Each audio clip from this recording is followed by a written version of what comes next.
Good morning, children. Today we will discuss about chapter 2 acids, bases and salt part 3. Okay, now let's start. Our today's topic is universal indicator. Okay, universal indicator. तो universal indicator के बारे में discussion करने से पहले हम थोड़ा indicators को फिर से डिस्कस कर लेते हैं. स्टूडेंट्स, हमने पहले आपको ये बताया है व्हाट इज़ इंडिकेटर. तो इंडिकेटर्स एक्चुअली वो सब्सटेंसेस होते हैं by through which we can identify whether the given substance और गिवन सॉल्यूशन इज़ एसिडिक और बेसिक. ऐसे चीज़ें हैं इंडिकेटर जो पता लगाती हैं कि जो सब्सटेंसेस या सॉल्यूशन हमें प्रोवाइड किया गया है वो क्या है, एसिड है या बेस है. Just take an example. Okay, हम एक एग्जांपल लेके सोचते हैं इसको. अगर हम लेमन जूस लेते हैं, जूस, और लेमन जूस को ट्रीट करते हैं हम एक ब्लू लिटमस पेपर से.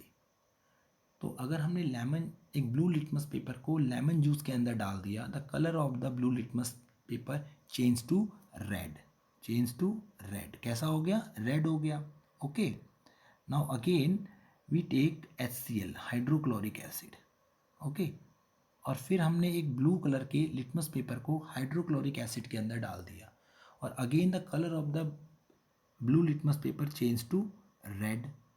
ब्लू लिटमस पेपर का कलर दोबारा चेंज हो गया, रेड बन गया. It indicate that both the solution we are using are acidic in nature. ये हमें बता रहे हैं कि दोनों ही सोल्यूशन जो हमने ट्रीट किए हैं ब्लू लिटमस पेपर के साथ वो दोनों ही सोल्यूशन एसिडिक हैं. बट ये हमें ये इंडिकेट नहीं कर पा रहा कि कौन सा एसिडिक ज़्यादा है, कौन सा एसिडिक कम है. मीन्स लेमन जूस को तो हम कंज्यूम करते हैं, वो एक एसिड है, उसको कंज्यूम करते हैं. बस HCl एक स्ट्रॉन्ग एसिड है, उसको हम कंज्यूम नहीं करते, उसको हम लेबोरेटरी में इस्तेमाल करते हैं. ओके, तो देखिए, it indicate that the only the nature of the solution. जो इंडिकेटर्स होते हैं हमें सिर्फ सॉल्यूशन का नेचर बताते हैं, वेदर इट इज़ एसिडिक और वेदर इट इज़ बेस. वो एसिडिक हैं या बेसिक हैं बस. But they can not tales us about the strength of the acid or base. So common indicator like litmus, turmeric, china rose extract, all these are common indicator. They cannot tell us about the relative strength of the acid or base. ये हमें acid और base की strength नहीं बताते हैं. Strength means वो कितना acidic है और कितना बेसिक है. ये हमें कौन बताते हैं? Universal indicator.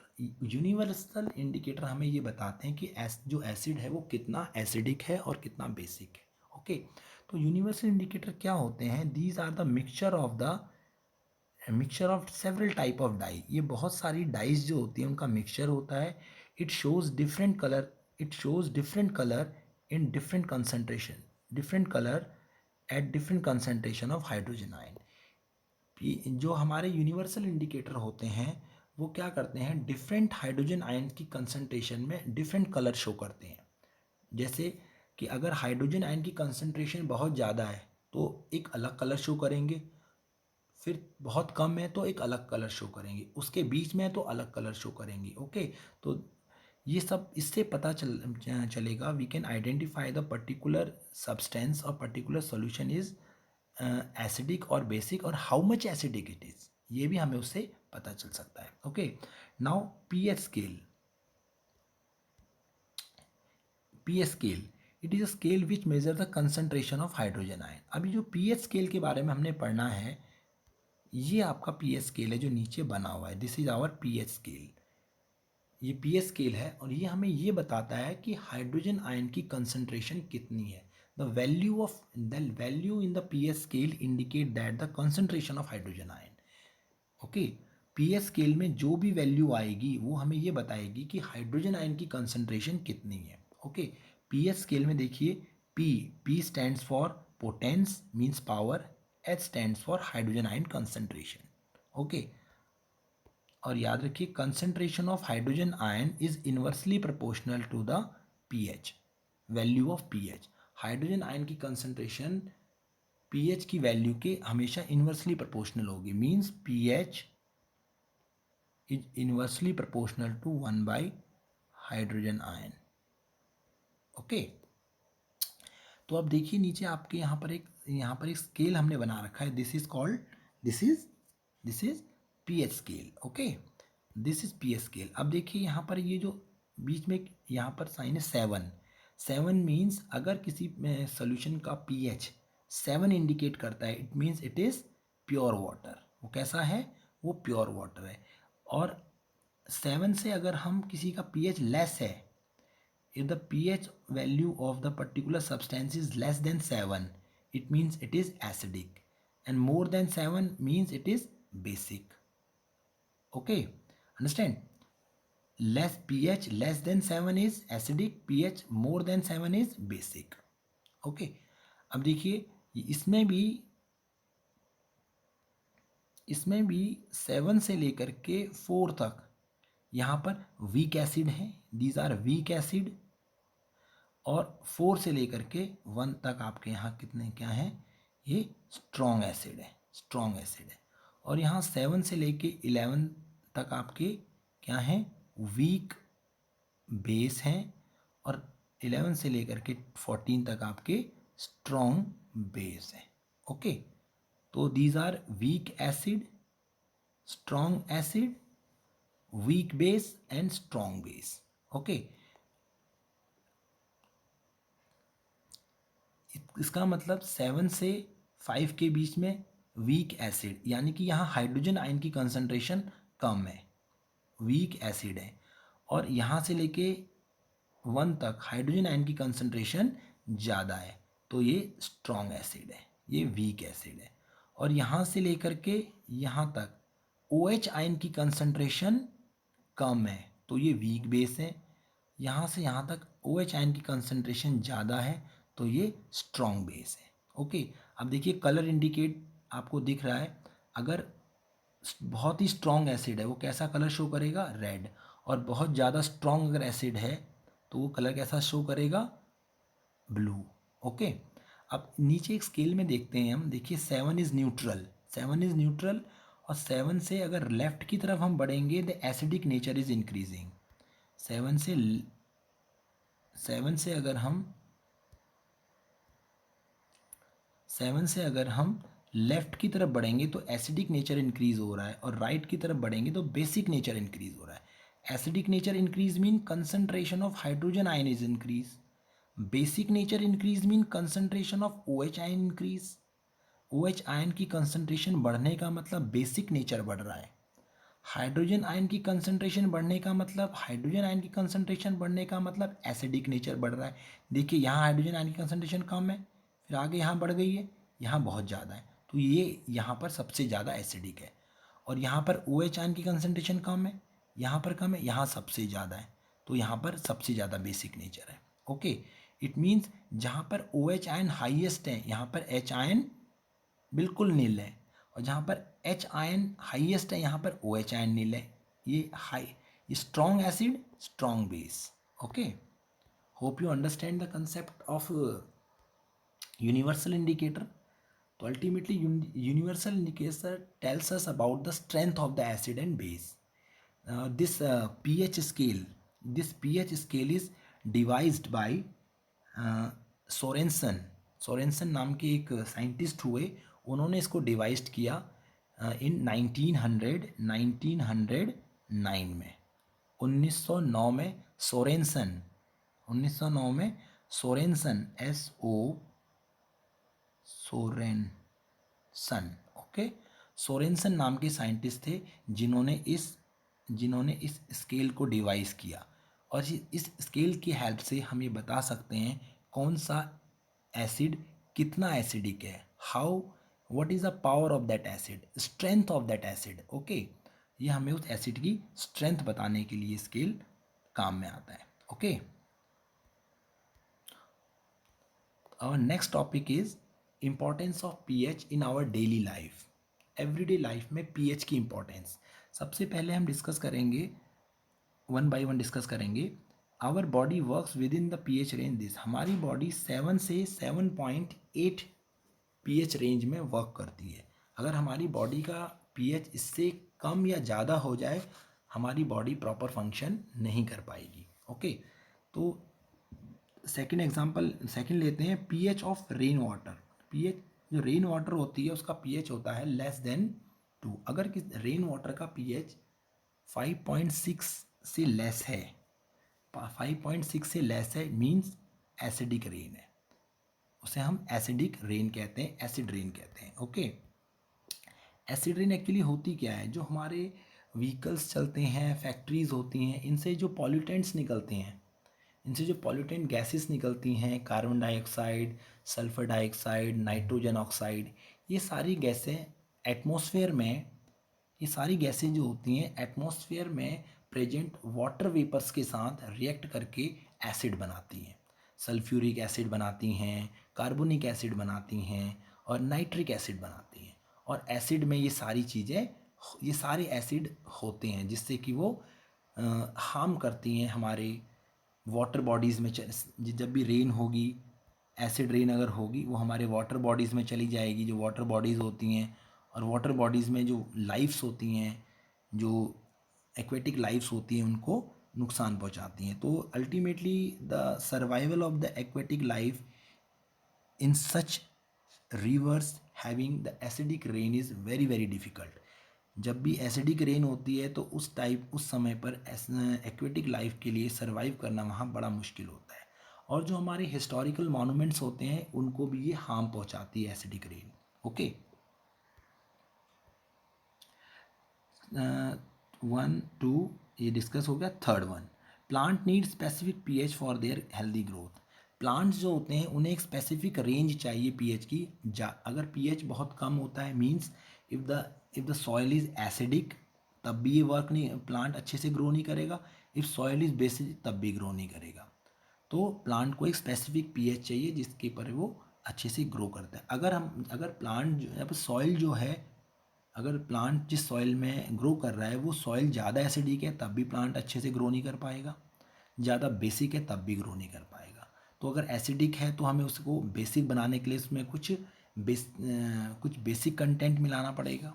अगर वो ज़्यादा बेसिक है तो हमें कुछ एसिडिक कंटेंट मिलाना पड़ेगा, जिससे कि वो दोनों के एसिडिक और बेसिक के इफ़ेक्ट को ख़त्म करके नॉर्मल पीएच में आ जाए, जिससे कि प्लांट अच्छे से हेल्दी तरीके से ग्रो कर पाए। Okay, next is HCl। हमारे स्टमक के अंदर HCl प्रोड्यूस होता है, हम our stomach produce HCl, but in digestion के दौरान our stomach produce large amount of HCl।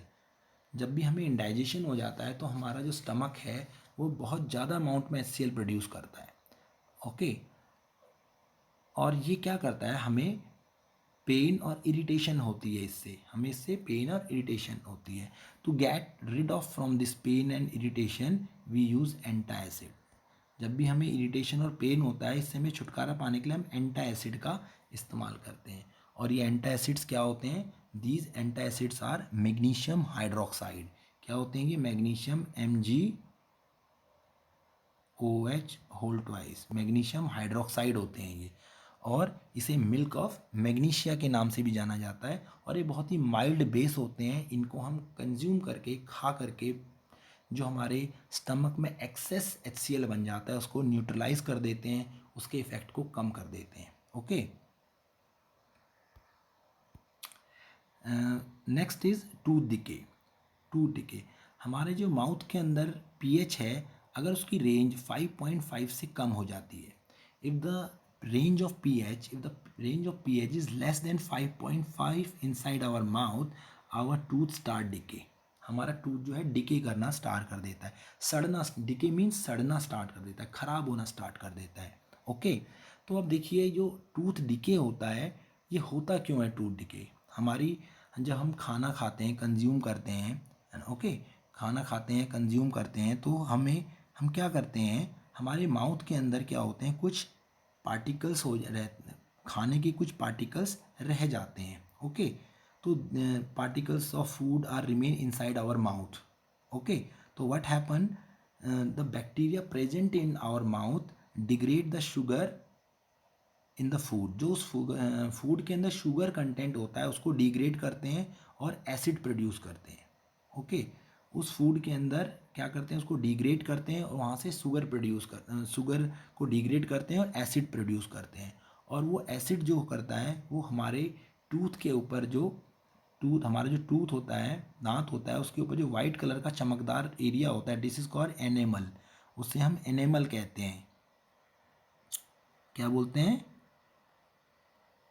Enamel कहते हैं। और बहुत ही it is a very hardest substance, ये हमारी बॉडी का सबसे हार्डेस्ट सब्सटेंस होता है।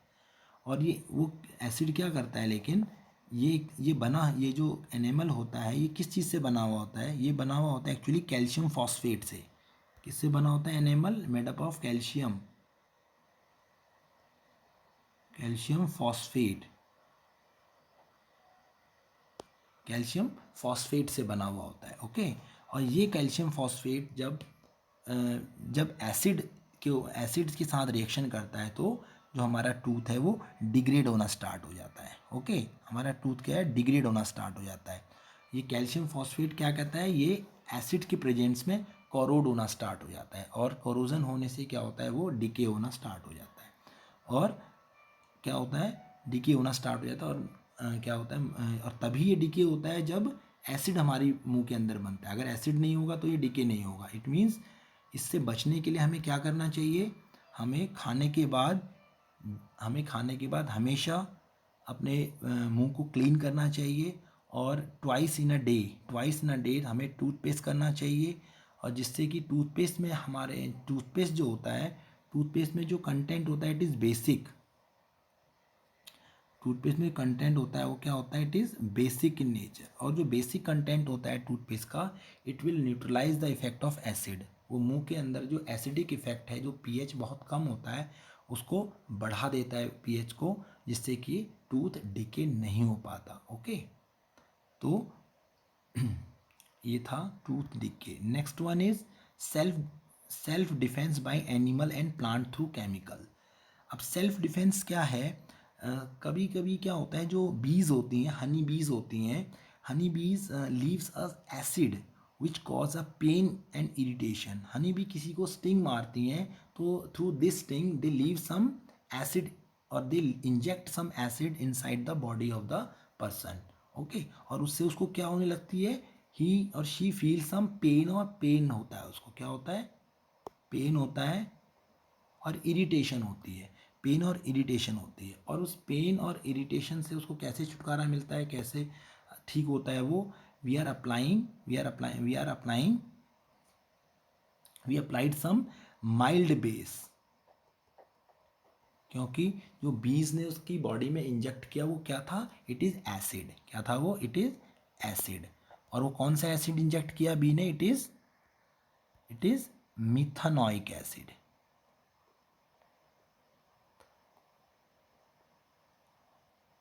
मिथानोइक acid, it is methanoic acid. Methanoic acid inject किया बॉडी में, जिससे कि अगर हमने उसके ऊपर थोड़ा सा माइल्ड बेस को अप्लाई कर दिया, माइल्ड बेस जैसे बेकिंग सोडा, बेकिंग जो खाने वाला सोडा होता है ना, baking soda, mild base baking soda को अप्लाई कर दिया हमने उसके ऊपर, जिससे कि उसको जो स्टंग एरिया है उसके ऊपर अप्लाई कर गया, ही और she get some relief. Okay, second thing is plants through plants, self defence by animal, then plant क्या करते हैं, there are some plant like nettles plant. कुछ प्लांट ऐसे होते हैं जिनके ऊपर कुछ स्टिंगिंग हेयर्स होते हैं, जैसे नेटल लीव्स है। उस स्टिंगिंग हेयर्स के थ्रू जब एक्सीडेंटली कोई आदमी उनसे टच हो जाता है, या उसके एक्सीडेंटली हाथ में वो लग जाता है, तो दी stinging hairs inject some acid inside the body of that person. Okay, this acid is also methanoic acid. Okay, or this methanoic acid is very painful when it go enter into the body. The person feel very pain. उस आदमी को क्या लगता है, बहुत ज़्यादा ही pen लगता है, बहुत ज़्यादा इरिटेशन होने लगती है। और उस पेन से रिलीफ कैसे मिलेगा, बेसिकली इट इज़ एसिड। हमने बताया बेसिकली क्या है, वो एक एसिड है। लेकिन कुछ रेमेडीज़ हैं जो ट्रेडिशनल टाइम पर यूज़ होती थी। There is a dog plant near this nettle plant, के नज़दीक एक डॉग प्लांट होता है, उसको उसका पेस्ट बना करके उसके ऊपर अप्लाई कर देते हैं। जहाँ पर नेटल स्टिंग टच हो गया एक्सीडेंटली, वहाँ पर अप्लाई कर देते हैं और we feel some relief. Okay, तो there are all about this importance of pH in our daily life whenever acid enter in the body।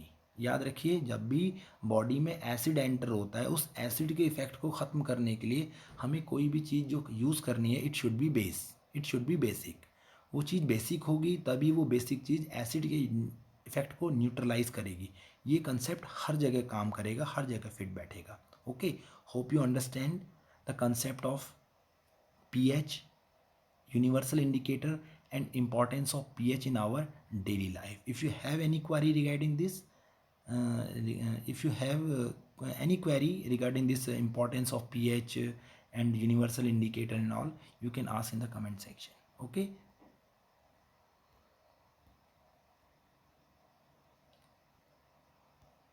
thank you.